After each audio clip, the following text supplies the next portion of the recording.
এই অসমীকরণটা দিয়ে আছে আর বলেছে এক্স একটি অখণ্ড পূর্ণবর্গ সংখ্যা, তাহলে এক্সের মান কত সেটা নির্ণয় করতে হবে। তো যে অসমীকরণটা দিয়ে আছে এখানে, তো এখানে শুধু আমি মাঝখানে শুধু এক্স রাখতে হবে, এই -3 আর এই 2 এইগুলোকে সরাতে হবে। প্রথমে -3টাকে সরাবো, সেই জন্য তিনটে পক্ষেই 3 করে যোগ করব। তো তাহলে দেখো 7 + 3 <= 2x - 3 + 3 <17 + 3। ঠিক আছে, তাহলে এইটা হয়ে যাবে 10 <= 2x -3 + 3 কেটে যাবে <20। এবার এই 2টাকে সরানোর জন্য তিন পক্ষেই 2 দিয়ে ভাগ দেবো, তাহলে হয়ে যাবে দেখো 2 দিয়ে ভাগ দিলে এটা 5 হবে <= এটা x হয়ে যাবে এটা 10 হয়ে যাবে। ঠিক আছে, কি করলাম তাহলে 2 দিয়ে ভাগ দিলাম।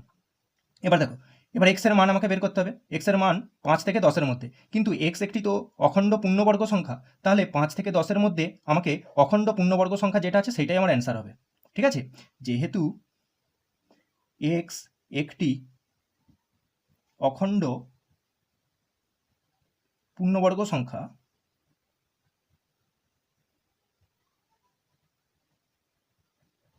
অতএব x এর মান হবে 9। 5 থেকে 10 এর মধ্যে অখণ্ড পূর্ণবর্গ সংখ্যা হচ্ছে 9, মানে এর অপশানটা সঠিক হবে। ঠিক আছে,